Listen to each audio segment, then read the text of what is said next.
80 का दशक हम में से कईयों के जीवन का ऐसा गोल्डन पीरियड था जिसके साथ हमारी खूब यादें जुड़ी हुई हैं। ये वो दौर था जब आमदनी कम थी लेकिन खुशियां ज्यादा थी, सुविधाएं कम लेकिन सुकून ज्यादा था, परिवार में लड़ाइयां कम एकता ज्यादा थी, रिश्तेदार भले ही मीलों दूर रहते थे लेकिन रिश्तों में नजदीकियां ज्यादा थी, मोहल्ले में सिर्फ 1 या 2 घरों में ब्लैक एंड व्हाइट टीवी हुआ करती थी लेकिन उसमें रामायण देखने पूरा मोहल्ला इकट्ठा हो जाता था। शाम के खाने का पता भले ही ना हो लेकिन घर आया मेहमान भूखे पेट नहीं जाता था, फिर चाहे वो समधी हो या भिखारी बाबा, भूखे को निवाला खिलाना जिम्मेदारी माना जाता था। कहते हैं कि गुजरा जमाना लौट कर नहीं आता, लेकिन हम कुछ पलों के लिए समय के पीछे जाकर उस जमाने की यादों को जरूर ताजा कर सकते हैं। और आज के इस खास पेशकश में हम आपको ले चलेंगे समय से 4 दशक पीछे और दिखाएंगे 80 के दशक के भारत की वो तस्वीर जिसे आप देखकर कहेंगे कि वाह, उस समय का भारत कितना सुनहरा था, जिसने तरक्की की सीढ़ियां चढ़कर आज दुनिया में अपना नाम रोशन किया है। हम उस दौर के लोगों का रहन सहन, कमाई, महंगाई और कुछ ऐसी दुर्लभ तस्वीरें देखेंगे जो आपकी आंखों में खुशी के आंसू के साथ चेहरे पर बड़ी मुस्कान ला देंगी। तो चलिए चलते हैं इस सुहाने सफर पर। ग्रामीण जीवन 80 के दशक में भारत के ग्रामीण इलाकों में कुछ ज्यादा बदलाव नहीं आया था। आजादी के 30 सालों बाद भी वहां के लोग ज्यादा पढ़े लिखे नहीं थे। ज्यादातर ग्रामीण परिवार खेती पर ही निर्भर रहा करते थे। गांव में लोगों के मकान भले ही कच्चे हों लेकिन बड़े सुकून से उन मकानों में लोग रहते थे, जबकि आज बंगले में रहने वाले लोग भी सुकून से नहीं रह पाते। उस दौर के कच्चे घरों में खिड़कियों के नाम पर दीवारों में सिर्फ बड़ा सा छेद हुआ करता था जहां से सूरज की रोशनी आकर घर में उजाला फैला देती थी। ग्रामीण बाजारों में लोग छोटी सी दुकान खोल लेते थे जिसमें रोजाना कुछ 20 से 30 रुपयों का व्यापार हो जाता था। जिसके पास दुकान का किराया भरने की सुविधा नहीं होती, वो अपने शरीर पर ही सामान लटका कर एक चलती फिरती दुकान बन जाते थे। ग्रामीण इलाकों में बिजली होना तो एक सपने जैसा होता था। गांव के चौराहे पर एक स्ट्रीट लाइट लगाना भी पंचायत की बड़ी उपलब्धि माना जाता था। हर तरफ कच्ची सड़कें हुआ करती थी जिन पर साइकिल, बैलगाड़ी, तांगा चलाना भी एक अनोखी कला थी।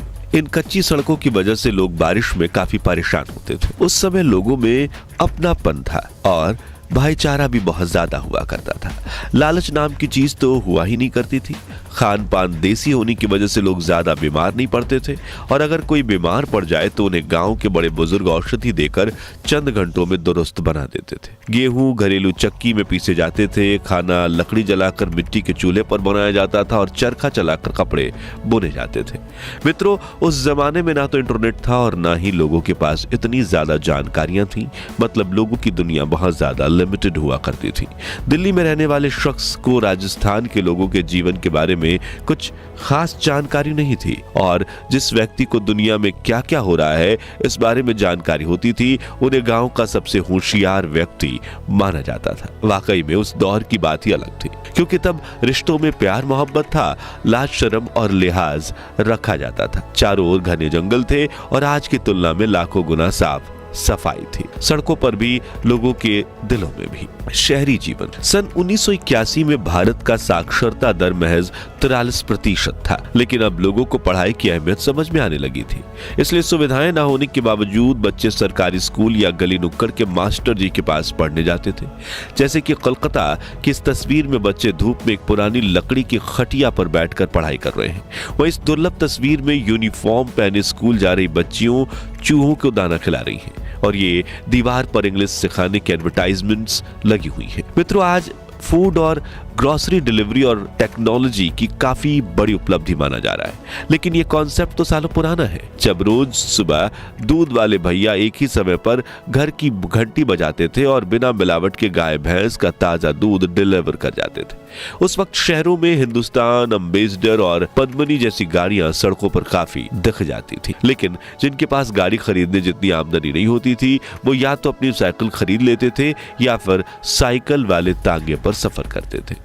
देश विदेश में ब्रांड्स की काफी कमी थी, इसलिए गर्मियों में सड़क किनारे कच्चा सोडा या गोली सोडा काफी बिका करती थी। घर घर में 24 घंटे पानी नहीं आता था, बल्कि मोहल्ले में पानी निकालने के लिए हैंडपंप लगा होता था। सुबह सुबह गली के नुक्कड़ पर दादा लोग अखबार लेकर बैठ जाते थे, क्योंकि देश दुनिया की जानकारी पाने का वही एकमात्र जरिया था। उस दौर में कई परिवार के सभी लोग छोटे मोटे काम किया करते थे, जैसे कि सिलाई, सब्जी बेचना, जूते पॉलिश करना, तांगा चलाना वगैरह, क्योंकि उस दौर में आज की तरह दिखावा करने का कोई ट्रेंड नहीं था और लोगों के लिए कोई भी धंधा छोटा बड़ा नहीं था, बस मेहनत से दो रोटी कमाने का जरिया था।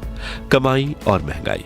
80 का दशक, ये वो दौर था जब देश को आजाद हुए काफी कम समय बीता था। राजनीति में काफी ज्यादा उथल पुथल मची हुई थी। इंदिरा गांधी सरकार ने देश में 21 महीनों की इमरजेंसी लगाई थी, जिससे देश के करोड़ों लोग इतने परेशान हो चुके थे कि कहा जाता है कि आपातकाल के बाद देश में कांग्रेस सरकार के खिलाफ बिजली का खंभा भी चुनावी मैदान में उतर जाता तो जनता उसे भी जिता देती, और हुआ भी यही था। सन 1977 में देश में पहली बार गैर कांग्रेसी जनता पार्टी की सरकार बनी। मोरारजी देसाई, जगजीवन राम, चौधरी चरण सिंह समेत पार्टी के कई नेताओं में प्रधानमंत्री बनने को लेकर तकरार होने लगी और इंदिरा गांधी भी संसद में अपनी वापसी की तैयारियां कर रही थी। कुल मिलाकर राजनीतिक स्तर पर काफी हलचल मची हुई थी और नेता जनता के बारे में सोचने से ज्यादा अपनी कुर्सी बचाने की कोशिश में लगे हुए थे। इसी वजह से देश में महंगाई आसमान की ऊंचाइयों को छू रही थी। सोना चांदी से लेकर दाल चावल तक हर चीज की कीमत में इजाफा आया था। जैसे कि 1980 में 10 ग्राम सोने की कीमत 1330 रुपए थी और जो 1981 में बढ़कर 1800 रुपए तक पहुंच चुकी थी। 1 किलोग्राम चांदी की कीमत 16,000 रुपए थी।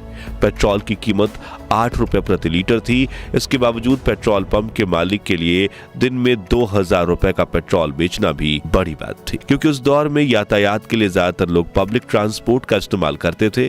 छोटी दूरी के लिए साइकिल और तांगे की सवारी की जाती थी और 1-2 गली आगे जाने के लिए तो लोग पैदल ही अपनी 11 नंबर की बस में सवार होकर निकल पड़ते थे। उस दौर में अनाज की कीमतें भी आज के मुकाबले काफी कम थी। 1980 के दशक में 1 लीटर दूध 8 रुपए, 1 किलो चावल 1 रुपए, 1 किलो मूंग दाल 2 रुपए, 1 क्विंटल गेहूं 142 रुपए और 1 किलो शक्कर 5 रुपए में मिल जाती थी। हालांकि उस समय के हिसाब से ये कीमतें ज्यादा थी और महंगाई की मार के शिकार हुए लोगों के लिए 2 वक्त की रोटी कमाना भी टेढ़ी खीर था। रिपोर्ट्स की माने तो उस दौर में एक व्यक्ति की एक महीने की औसतन कमाई सिर्फ 100 से 200 रुपए के बीच हुआ करती थी, जिससे वो अपने परिवार की जरूरतों को पूरा भी कर लेते थे। फिल्मी जगत। दोस्तों, 21वीं सदी की ज्यादातर अभिनेत्रियां प्लास्टिक सर्जरी और ढेर सारे मेकअप के साथ जब रिवीलिंग कपड़े पहनती हैं तभी उन्हें फिल्मों में काम मिल पाता है। लेकिन 1980 के दशक की अभिनेत्रियां बिना किसी आर्टिफिशियल मेकअप के इतनी खूबसूरत दिखती थी कि लोगों के दिलों पर राज करती थी। फिर चाहे वो रेखा हो, सोनी राजदान हो, भानुप्रिया हो या मंदाकिनी। और स्क्रीन पर आप जिस एक्ट्रेस की तस्वीर देख रहे हैं वो उस समय की मॉडर्न एक्ट्रेस तनुजा मुखर्जी है, जो काजोल और तनीषा मुखर्जी की मां है। तनुजा ने हिंदी, मराठी, बंगाली, गुजराती फिल्मों में काम किया था और खूब नाम कमाया। उस दौर में भारत में धीरे धीरे पश्चिमी सभ्यता को अपनाने की शुरुआत हुई थी, जिसे सबसे पहले अपनाया था फिल्मी जगत के अदाकाराओं ने। जैसे कि यहाँ प्रेमा नारायण की दुर्लभ तस्वीर है, जिन्होंने 1971 में मिस वर्ल्ड कंपटीशन में इंडिया को रिप्रेजेंट किया था। वहीं 80 के दशक में अभिनेत्रियों की तरह हिंदी फिल्म इंडस्ट्री के अभिनेता भी विश्व स्तर पर काफी प्रचलित होने लगे थे और स्क्रीन पर आप धर्मेंद्र पाजी, हेमा मालिनी और निरूपा की फिल्म मां की शूटिंग के दौरान खींची गई कुछ दुर्लभ तस्वीरें देख रहे हैं। इस फिल्म में इन्होंने असल में बाघ और शेर के साथ शूटिंग की थी। अंतर्राष्ट्रीय स्तर पर भारत की ताकत। 1971 में बांग्लादेश लिबरेशन वॉर चल रही थी। तभी ईस्ट पाकिस्तान के हजारों लोग पाकिस्तानी सेना के कहर से बचते बचाते कलकत्ता भाग आए और ये रेयर फोटोज उन रिफ्यूजी कैंप्स में खींची गई जिन्हें भारत सरकार ने शरणार्थियों को शरण देने के लिए बनाया था। ईस्ट पाकिस्तान में जनता पर हो रहे जुर्म में दुर्गा और आयरन लेडी कही जाने वाली भारत की प्रधानमंत्री इंदिरा गांधी देख नहीं पाई और उन्होंने भारतीय सेना को बांग्लादेश को आजादी दिलवाने का आदेश दिया। और आपको यह जानकर हैरानी होगी कि भारतीय सेना ने न सिर्फ बांग्लादेश को आजादी दिलवाई बल्कि उन्होंने 93,000 पाकिस्तानी सैनिकों को सरेंडर करवाकर पाकिस्तान को घुटनों पर ला दिया। दोस्तों, इराक के तानाशाह सद्दाम हुसैन, जिन्होंने 1990 में गल्फ वॉर में अमेरिका समेत 35 देशों को चुनौती दी थी, वो जब इराक के उपराष्ट्रपति थे तभी उन्होंने भारत का दौरा किया था। और स्क्रीन पर आप साल 1974 की उस रेयर फुटेज को देख रहे हो जिसमें प्रधानमंत्री इंदिरा गांधी एयरपोर्ट पर सद्दाम हुसैन का स्वागत करने पहुंची थी। दोनों लीडर्स के साथ तस्वीर खिंचवाई थी, जिसके बाद भारतीय सेना ने सद्दाम हुसैन का स्वागत किया था।